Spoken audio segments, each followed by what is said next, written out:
Hello everyone, welcome to the damage report, damage recap, and full teardown of Crippling Depression post AVC 2018.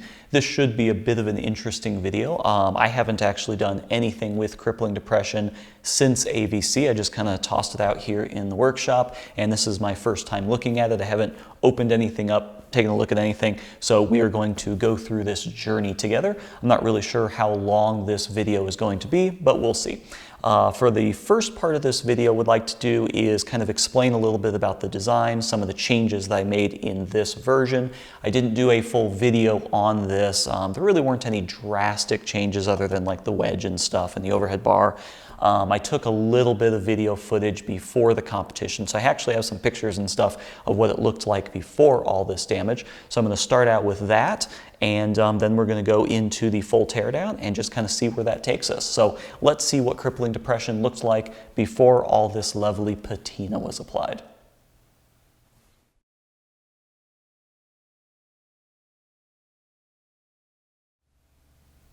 Believe it or not, there is a bit of strategy with the visual design in the versions of Crippling Depression. This is technically, according to me, version 3, even though I'm kind of calling it version 2 because version 1 and 2 looked very similar. Version 3 looks quite a bit different. The reason behind the design is for version 1 and 2, those fought at AVC 2017 and Motorama 2018 respectively. It was a largely unknown robot. When I fought at AVC, very few people knew about it. Some people knew me through my channel and whatnot, but it was a non-traditional design with the undercutter without much weapon exposure there. It didn't have a wedge on it. It was just kind of this brick. Everyone kind of called it a VCR or an Xbox, and that was perfect. That's exactly what I wanted. I wanted it flat black. I wanted it kind of simple looking. A couple people even thought it was plastic at one point. That was the intention. I want it to be underestimated. I want people to see that, oh, the weapon doesn't stick out that much. How powerful can that weapon be? A lot of people didn't see it upside down and didn't really see the heft of the weapon. And so for version 1 and version 2, I kind of wanted it to just be this really innocuous kind of plain looking robot that no one would really think twice about. And that worked to my advantage at Motorama quite a bit, because there was a couple people that I fought that really dismissed it, and actually I ended up winning against them, and then later they came up and actually told me like, hey, I just looked at it and thought it was, just a little box. So kind of being underestimated is what version 1 and 2, that was the whole goal of the plain design. For version 3, for AVC 2018, I wanted it to be a little bit more flashy, a little bit cooler looking. Because I had already won one competition and came in second at Motorama, I knew people were going to be looking at this robot, so I actually wanted it to be a little bit flashier. And going back to my original notebooks, this is actually the design that version 1 Crippling Depression was supposed to have, but I made it a little bit boxier just for various reasons. The new changes in this are largely outside, they're largely external. This uses the exact same weapon block up front, the exact same one from version 1 and 2, and the drive pods were 100% unmodified from version 1 and 2 as well. The really only change that I did was the internal frame rails, which run the length of the robot inside. They actually angle down now. That was for a couple different reasons. The main reason was to just kind of shave a little bit of weight off of there when it pinches back towards the back. That actually saved a little bit of material. It also accommodated the wedge a lot better, so it allowed me to put the wedge on, and then I just shaved some weight in various places to be able to have the wedge. The top weapon here, the overhead bar, is a alternate configuration for Crippling Depression. This is a nice weapon and proved to be very good. Check out the whole fight recap for the event. I'm going to use this a little bit more. I need to beef up some of the mounting, but it is really just an alternate weapon that mounts where the disc would normally mount. And then we also have the wedge. I've got a couple pictures of how the wedge mounts from underneath. We're going to go into that in the damage report. The original mounting that I had really didn't work out all that well. I think the last thing that I'd like to talk about with this and the changes I made is the actual painting scheme. I had a few people asking me about the painting scheme, and because of all the angular and kind of the faceted faces on this, I wanted to do something a little bit different with the paint. So I kind of did a little bit of a new thing and a little bit of an old thing. So I kind of did like the Tron thing thing where I highlighted the facets and highlighted the lines, but I did it in an old style way, which is to paint everything, let it set, give it another coat, prime or sand in between coats, and then I just knocked down all the edges with sandpaper and steel wool. And this is kind of a old method of kind of aging or patinaing something, just where you kind of knock off the edges. And so it's kind of a neat look. I actually really liked how this looked, and I got a lot of compliments on the look of it. I even did all the screw heads for all the mounting holes as well. So yeah, that is kind of the look of Crippling Depression version 3 and all the changes. So let's get into the damage report section. So hopefully that gives you a little bit better idea of some of the changes to version 3. As we go through with the teardown, I'll kind of point out as parts are different. Might show you some of the old pieces just so you can kind of get a comparison between the two. But before we start tearing this thing down, let's put this inside the test box that I have and show you how it currently functions right now.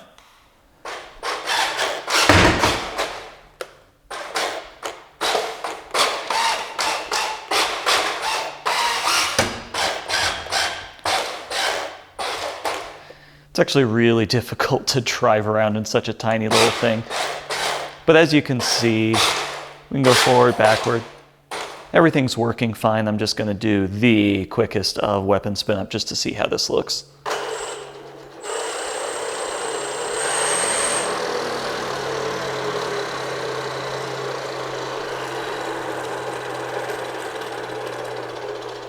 So yeah. So let's get this on the workbench and start disassembling everything. So here is Crippling Depression in its current state right now. I think what I'm going to do is take off the wedge and take off the weapon and kind of start from there just so I have a little bit more room to work with, and this is kind of annoying to deal with on its own. So let me grab the other pieces to this.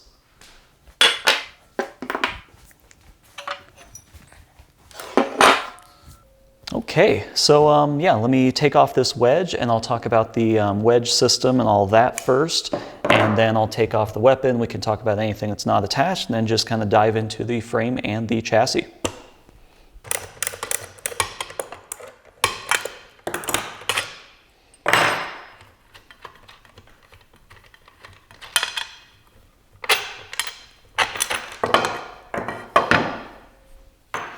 And so these look straight. I don't think these got bent, or there's no real damage to these. So that's fine. I didn't expect that. The nubs are solid and in place. We'll get to that later when we take the back off.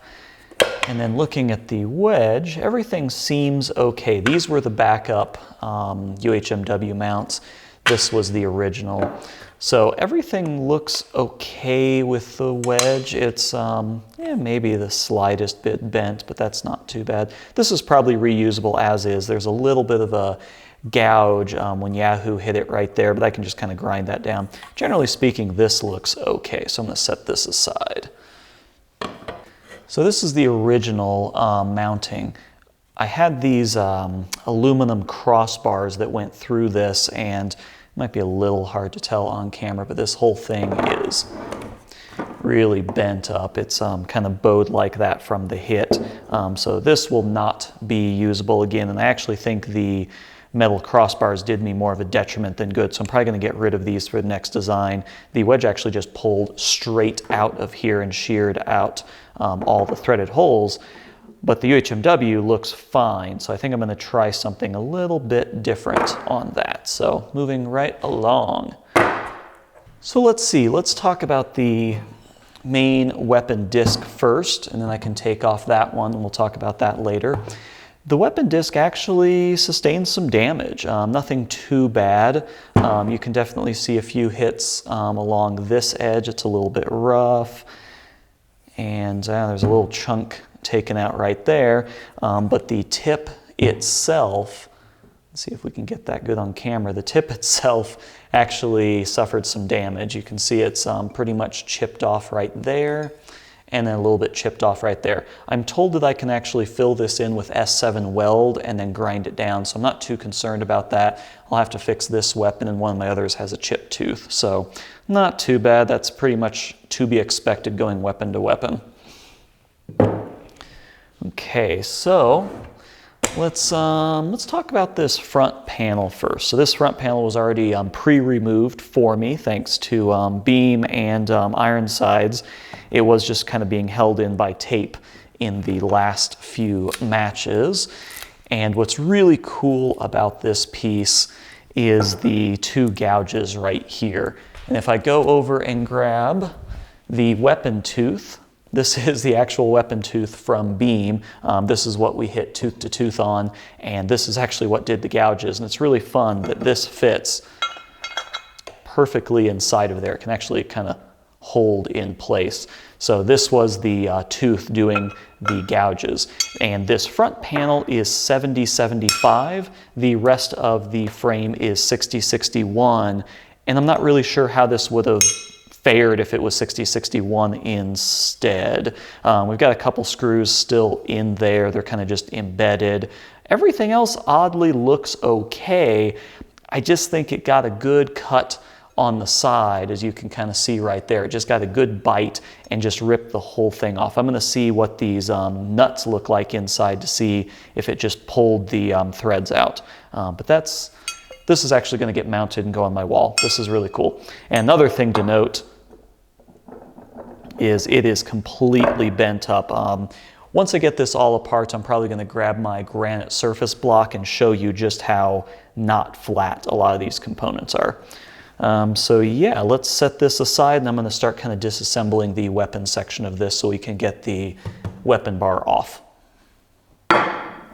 For those of you that haven't really followed everything, this is the custom top hat, I call it, for the weapon. This is a solid piece of machined titanium, so this should hold up, and it has held up just fine.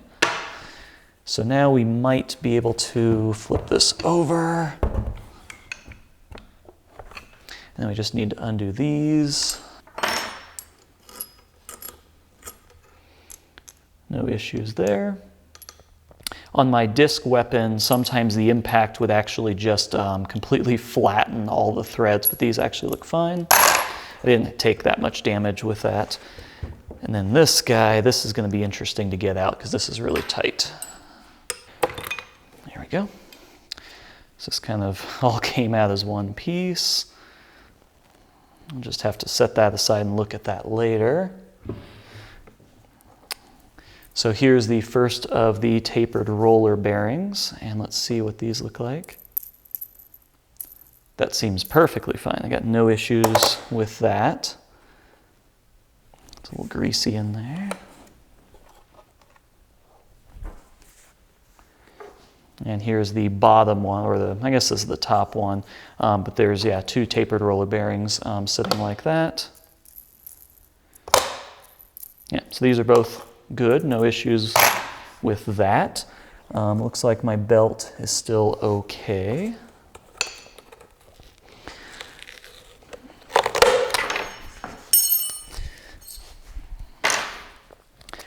So you know what I think I'm going to do is I think I'm just going to completely disassemble as much as I can, and I'll just only stop if there's something notable. But if I go along like this is going to take several hours. So yeah, let me just kind of disassemble stuff and then talk about individual pieces.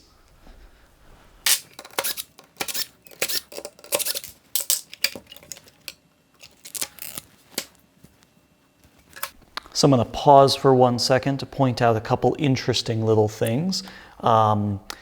These little cups right here, these are 3D printed pieces that protect the motors from stuff kind of getting inside there. The previous version of these was PLA. This is now the Nylon X stuff from Matter Hackers. And what's really cool is I was replacing these every single match on the previous generation with PLA, and these actually survived the entire competition. There's no cracks or no issues whatsoever, so that's pretty cool. Also inside the weapon block here, everything looks generally okay. The motors are a little bit loose. This one is really like dangerously loose, and you can see that I just have the one tensioner idler pulley over here. I removed this other one because I had the tension issues. Everything else looks generally pretty good, but I think this whole weapon block is actually bowed. I also have some screws sheared off inside of there, but these are threaded inserts, so I can actually take these out, so that's not a big deal. But this is what everything looks like from the bottom, and everything is pretty well intact. All my wiring harnesses look really good. I still have the protection on these ESCs. Yeah, everything looks pretty decent from here. So just going to continue disassembling.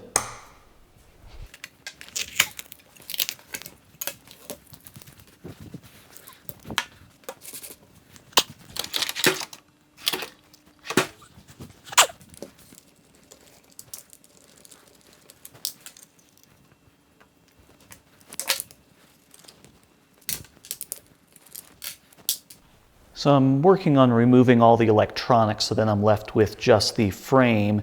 And if we look inside here, here is my battery eliminator circuit that powers the radio. Everything inside this little radio pod looks to be pretty okay. The LED stayed intact, which is always amazing to me. I've never had an issue with the LED, even though it's just kind of on this flimsy little arm on here. And everything else seems to be okay. I don't see any issues, and since everything was working, it's probably fine.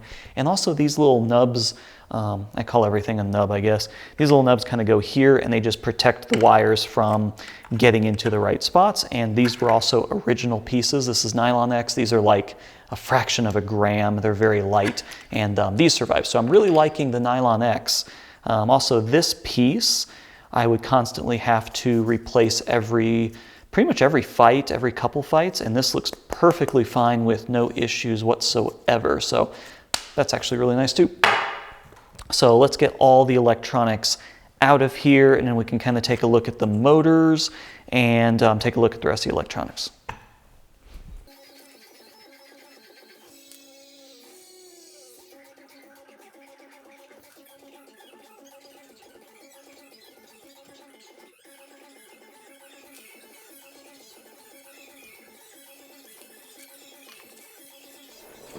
There's not too much to talk about with the electronics. Everything looks okay.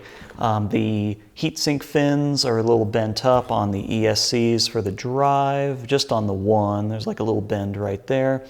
These look pretty good. There's no compromises in the wiring. Yeah, everything looks fine with these. I'll probably use this whole bundle just as is on the next version of this. Yeah, there's really no damage to any of the electronics, so that is good. So that proves that the design is really good at making sure the electronics stay pretty well protected. So pretty happy about that. As far as the drive motors go, they seem to be just fine. This one's a little bit loose in the mount. This one's actually pretty tight, so that's not too bad. We'll know a little bit more when we get this all out. These are a little bit rough.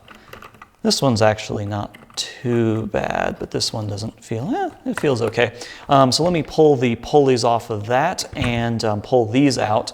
I have these other motors sitting over here. These are the original ones from the first fight against Yahoo. I might pop these apart and see what happened. It looked like they just overheated. It looks like a lot of the flux was even just kind of melting inside.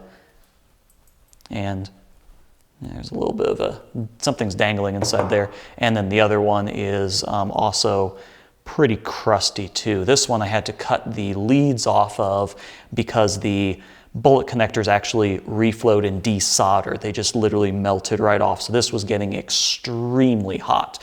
So both of these motors are shot, but both of these actually look just fine. So let me flip this around and pull off these pulleys, and I'll go ahead and take this off too.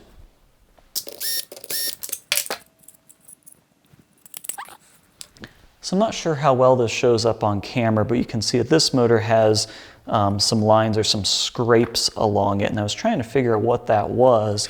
And if I look inside here, I don't know if that's going to show up either, but if we look inside here, there's a couple little scrapes here. So I think some debris or something fell inside and was just scraping against the side of this. It's really not that bad, and the mount is a little bit loose, but other than that, it looks okay. So yeah, something must have just kind of fallen down inside of there. these holes have a weight-saving reason, and also if you drop a screw inside of here, it will usually find its way down and out. So this was actually a pretty critical design feature when doing the assembly. Screws would kind of fall down inside here, so I added the hole for that. And so that's not really too bad. Both of these are good. Oh, there's a little crack right along there, but that's not too bad considering how everything else looks.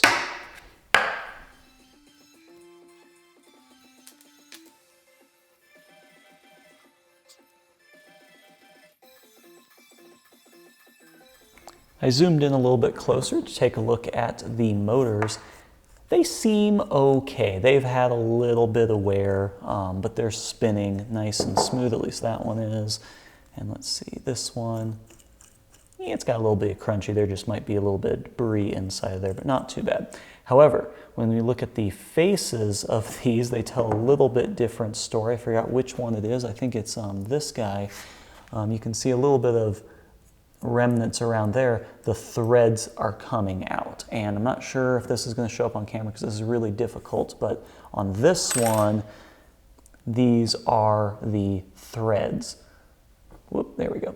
These are the threads. They were just attached to the screw, and this guy just pops right in and out. So I'm not even sure what has to happen to shear those out.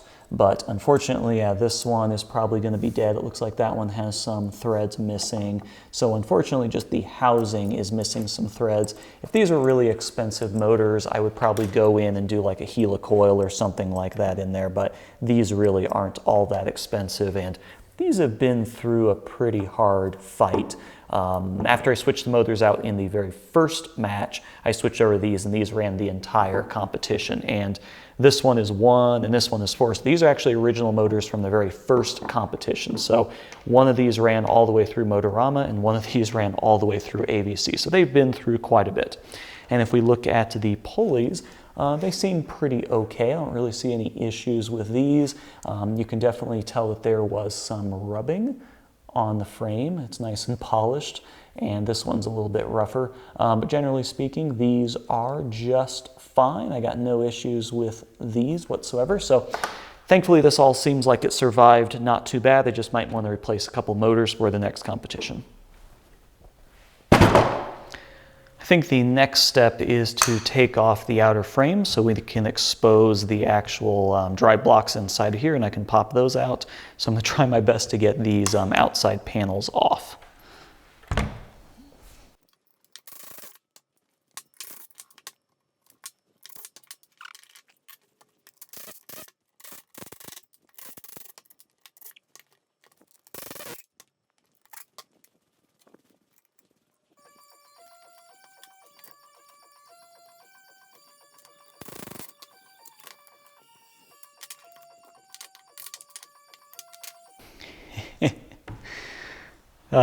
This is fun.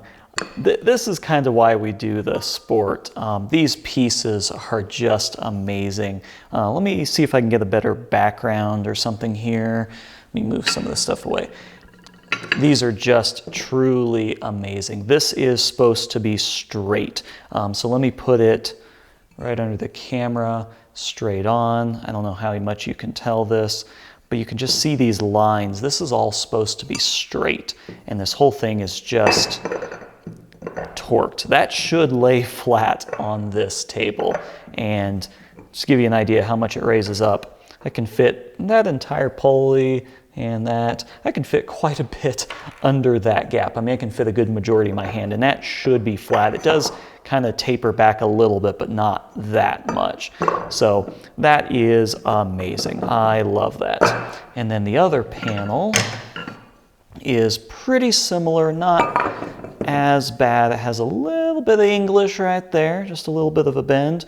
And we can see, let me zoom in a little bit, but we've got a breach right down here to where it fully goes through. So one of these big hits just completely destroyed it into that. So yeah, let me drop down the camera a little bit and get a better view. So yeah, here's the close-up of both of these. You can see I've got a screw still stuck in there. That's gonna never come out. So actually when the front panel came off, this is the front panel connection, it just completely snapped that bolt, which is pretty cool. The dowel pin is just somewhere embedded inside of there. We've got a little bit of that damage from the tooth once again right there. And just, yeah, it is just all messed up. Yeah, you can kind of see the Pringle nature of that. And the other piece, you can see that breach that goes straight through it right there. So pretty cool stuff. And then also, yep, looks like this one sheared right off too. So that front panel just, all these bolts just sheared straight out, which, you know, I guess that happens. I'm not really all that surprised at that. So yeah, that's those two panels. That is awesome. That makes my day. Okay, so set those aside. So this is the rear panel, and the rear panel actually doesn't look too bad. If you cover this up, over here this looks a little nasty. It's got a little bit of a bend right there, but it's really not too bad. Let me see, yeah, just a little bit of a bend right there. Everything else looks pretty good. It's cool that these nubs are really solid. I see no real evidence of them shifting or moving at all, so that's cool. I'm really happy with that as an attachment point. But I can't really see here. There might be a little bit of wear on the inside of this. Yeah, so that opened up a little bit. These were pretty tight previously, like really tight. So there's definitely a little bit of opening up on that. Not too bad. Overall, I'd say this piece did exactly what it would do, and I feel pretty confident that this is a good wedge mounting arrangement. Just, yeah, you got a little bit of bow right there from when the panel was just pulled off. So not too bad. Let's then look at the inner frame.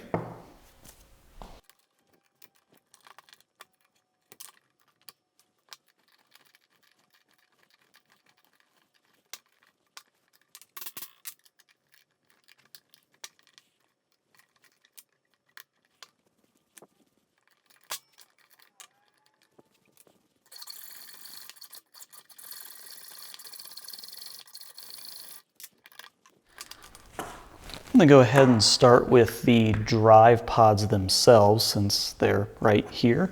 I had to cut this bolt out because it was just really difficult to turn. And this isn't terribly surprising. These are really long bolts and they're into a squishy material, so they always kind of get really screwed up. I mean, you can see these things, and these are actually pretty expensive bolts. I think these things are close to like $1 a piece, and I typically go through a whole set of these every competition. They're just really long and relatively thin, so it happens. So here is one of the drive pods. I don't know if this is the left or right. This, I guess, would be the right hand side. You can see it got a little crushed in right there. I'm hearing something inside there. Everything looks okay, just this whole front end is a little bit trashed.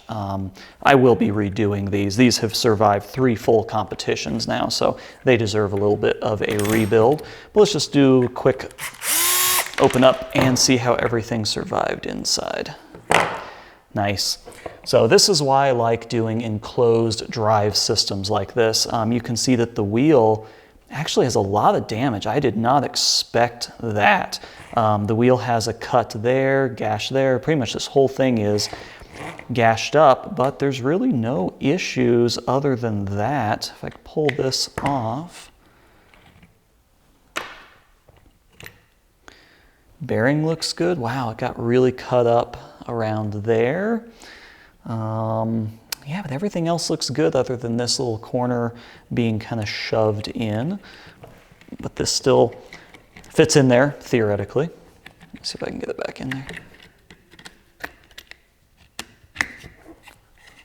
Yeah, so that's just basically rubbing against that side, so let's see if I can fix that.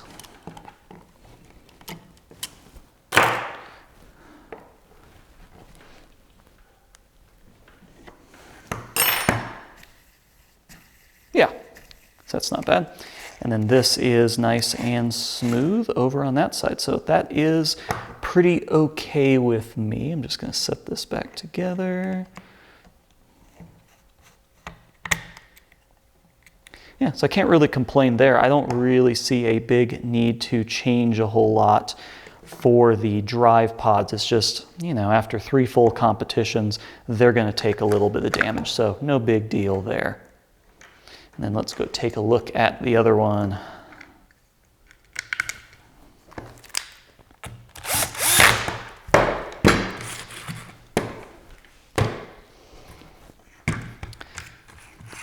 So this one looks a little bit worse. This whole front got kind of gouged in. You know, same kind of thing. Once that front armor plate goes off, all that protection goes away. But this one's actually a bit smoother, which is kind of nice. Oh yeah, and I put this temporary screw in just to kind of hold it during the competition. Didn't really do a great job.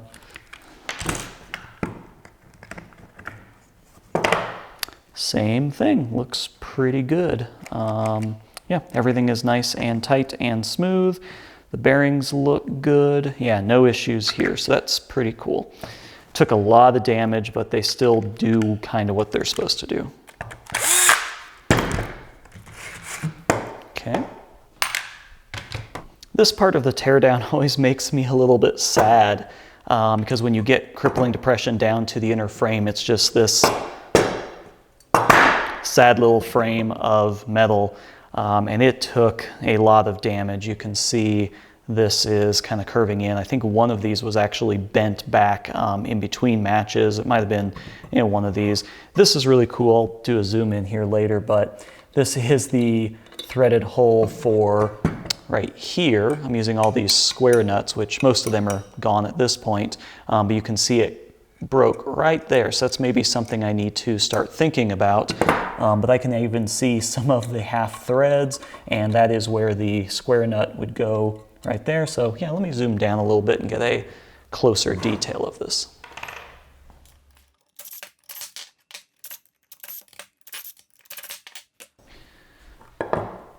Huh, I thought this was bent and bowed. I'll come right back to that. But let's look at these pieces. Oh, okay, that screw's still in there. Yeah, it's not looking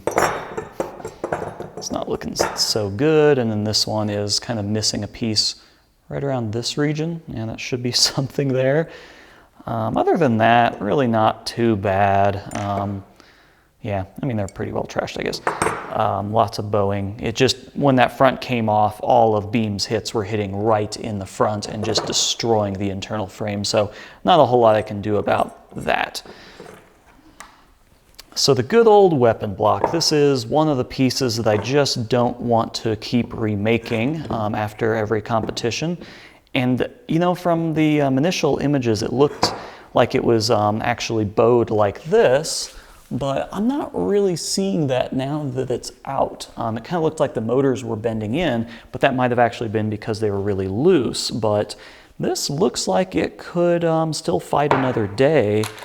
I think all the bearings should be...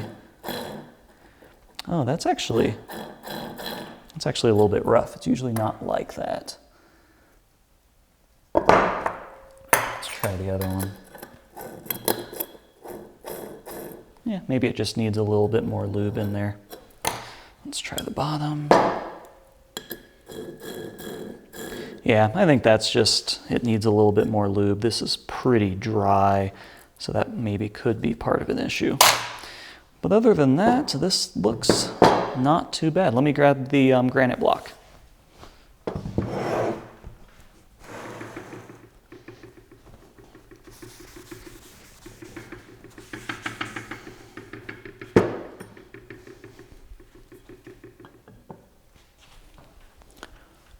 Huh.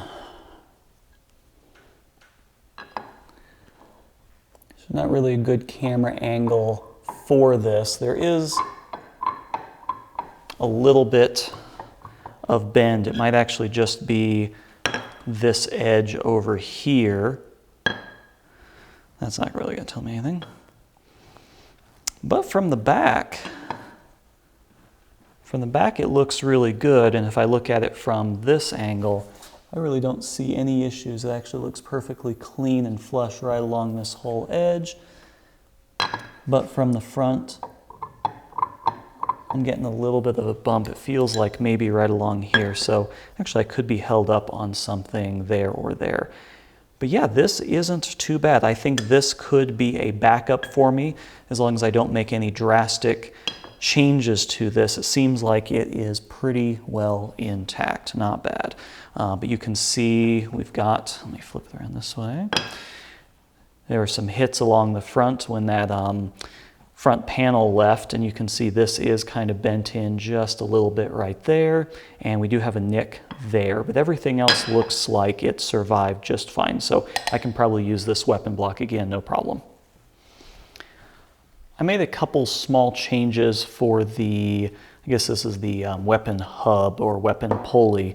You can see if you look closely, this is a drill bushing that is pressed inside. These are the drill bushings that I'm using as spacers to space the weapon off, but I have drill bushings that are pressed in with a 20-ton press into there and there. The last one deformed, it kind of shifted, you know, this whole piece here just shifted to the side during a big hit. It was held in place this way, but it just kind of shifted to the side. So I was hoping the force against the drill bushings would help. And everything looks to be okay with this. Let me put it inside the weapon block and see if it still looks like it runs true, and then maybe I can pop it on the lathe real quick.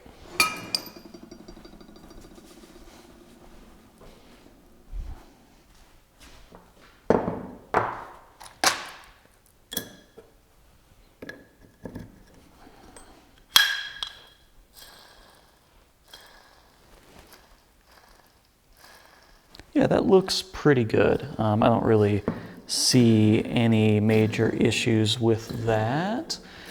So yeah, I think this weapon hub should be fine for another match or two, another competition or two. There's a little bit of run out in the side if you look down there. It wobbles around a little bit, but that's not really all that concerning from me. I'm not sure if this is 100% concentric, and also the outside of this really doesn't matter that much. So that I am not too concerned about. As is the tradition with these videos, here is everything laid out. These are all the parts for Crippling Depression. I think I'm missing maybe one or two armor pieces, but this is pretty much everything other than the screws and nuts and bolts, and of course the electronics. This is just the frame and structure. And as you can see, I don't think there's a single piece in here that is really pretty and nice looking, so pretty much everything took a good amount of damage. So the last thing I'm going to do in this video is grab some of these pieces that I promised I would do close-ups on and just do a little bit of a close-up, maybe with or without commentary, and then we'll wrap this video up. So for this part, I just kind of want to get some close-ups on everything, mostly for my own record keeping, but just to also give everyone out there a better idea of what some of this stuff looks like up close. You can just see there's so much damage, so many little gouges taken out, and I really love these two cuts. And I think I mentioned earlier in the video that I'm actually going to frame this like in a shadow box because it's just really cool with these big gouges in it, and it just, you know, really looks neat. So this is the front panel, by the way. I know I'm zoomed in, so you might not be able to tell exactly what it is, but this is the front.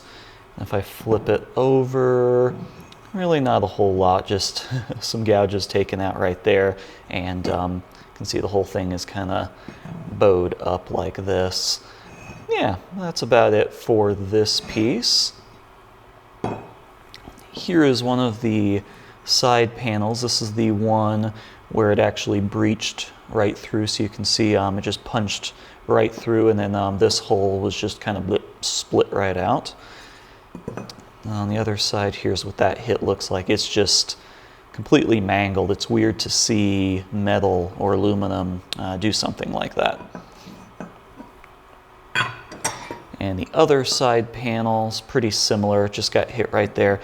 So this end is the front, and this is the back. So the back didn't really receive nearly as much damage. There's a little bit of scraping and scuffing along the side from the tooth, but other than that, most of the damage is towards the front, and on this one as well, all that damage is on the front.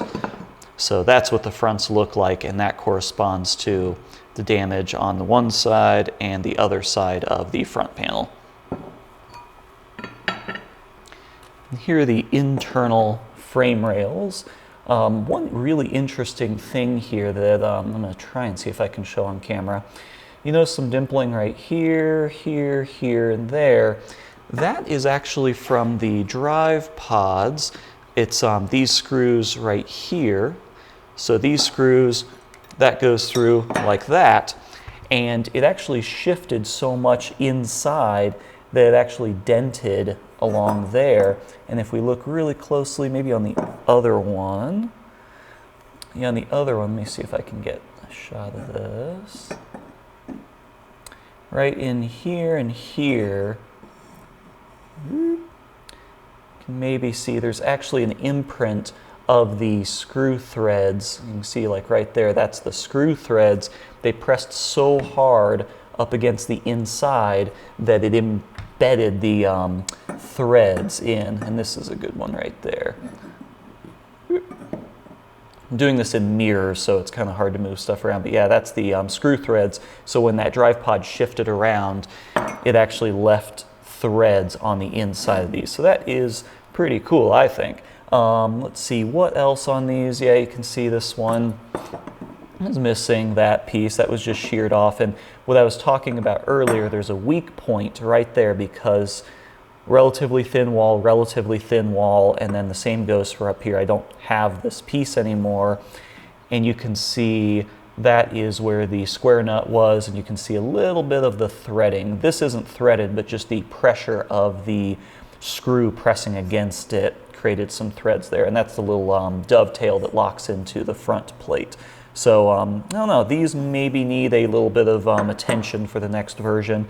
I really wanted to make these out of like AR400, but I just don't have the weight to do that. So I'll have to think of something different, but this is maybe a little bit too weak for the design.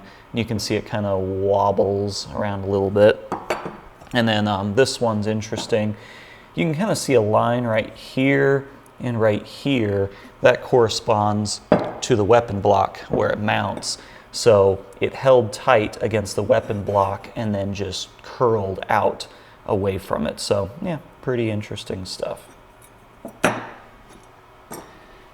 The last thing I wanted to show was from the drive pods. I mentioned this a little bit earlier with the frames, but I noticed something else when I was kind of going through these parts. If we look down here at the base of the gearbox, you see right there and right there, we see some, kind of crushing in, and then right here and here, there's a little bit more. This gearbox sticks out just the slightest bit, and that's just because of the spacing inside here. It just needs to stick out a little bit. Now, this diameter from, like here to here, the corner range, I guess, is slightly smaller than the inside of this circle. So it should have a little bit of room to move around. So I didn't really think that that would be an issue with it coming into contact. But this goes to show just how much movement there was inside the robot. So if I go ahead and put this on there, just a little cutout for the wires. So this goes in there like that, and there's bolts holding it in place, and then there's the armor that goes on the outside like that. So what I find really interesting is this pod was shifting around so much that it actually, you can see how much room there is for it to move around. Not only did it crush the bottom plate of the internal frame, but it also crushed the plate of the gearbox, and one of these, or a couple of these screws right here actually bent in a little bit, and that's what corresponds to the threads being printed on the inside of this. So I think this goes to show the case for using UHMW for your drive components. It's amazing how much movement and shock this is absorbing and transferring into other areas of the chassis. So yeah, pretty cool stuff. So I think this pretty much wraps up the damage report from AVC 2012. A couple little notes about the damage sustained. There are certain components and certain parts of the robot that are designed to be disposable or designed to be sacrificial, and other parts that are not. The electronics are 100% not meant to be disposable, and in, let's see, 3 competitions where I got first place, second place, and first place respectively, I've gone through 3 weapon motors, 2 ESCs for the weapon, and that's it. That's it in terms of electronics. I'm using the original P60 gearboxes. I do have 2 sets of these drive motors. I alternated those, I think, after Motorama, but all 4 of my drive motors are still 100%, and they're still the original ones. I did buy 6 weapon motors, and unfortunately at AVC I went through 2 of them. There was a rumble at last AVC that I went through 1, and then of course in this AVC I also blew out the drive ESCs. But original radio, original drive ESCs, yeah, it just, most of the electronics are original. I have the same batteries. As I said, I think I said same gearboxes. Most of the internal components are the same. The sprockets and the gears and the chain, I've never really messed with those. So some things are meant to be disposable, other things are not. And the outside of these UHMW drive pods, the actual UHMW themselves, this was seen as a kind of a consumable part. These were designed for my Tormach 440 CNC. So I have a little jig plate that I can buy some stock from McMaster in standard sizes. It's all standard size stuff, and it's only about $30 to just replace the UHMW on these drive pods. This is a non-disposable component, so I'm glad to see that this actually survived, and that's why it's relatively well protected and relatively beefy for the weight class. And then the frame itself, I have always seen it as disposable. I've always changed it out every single competition, and I've always kind of built it as if I'm just going to have one frame throughout the entire competition. And in this last competition, that was maybe not the right way to go. It would have been nice to have some backups. However, that frame is designed to be either made on my own Tormach 440 using a fixture plate that I made, or it's designed for the full work envelope of a Tormach 1100. Me being sponsored by Tormach, it's nice that I kind of have access and I know people that have these machines, so it is actually relatively easy to really rebuild the frame. So it might look like there's a ton of damage that's going to take me forever to rebuild Crippling Depression. It's really not. I just need to make a couple little design changes based on the damage that I saw, send the files over to Jason at Sandhill CNC Machine Shop, and he can remake those for me, or I can just load up the files on my machine and remake it. And since it's all aluminum and it's all relatively flat plates, the material is really inexpensive. I think it's only like $60 or $70 if I do the whole thing in 6061. So it is a relatively inexpensive frame to rebuild, and the internals are just water jet cut out of solid blanks. So that being said, it did take a lot of damage. It would be nice if I had a complete robot here to show you, but unfortunately I do not. But it really is only going to take, let's say, a couple $100, maybe $300 to completely rebuild Crippling Depression back to brand new for the next competition, which is Motorama in February. So stay tuned for any updates on that. As always, thanks for watching. You can check out more updates on my Facebook page. See you next time.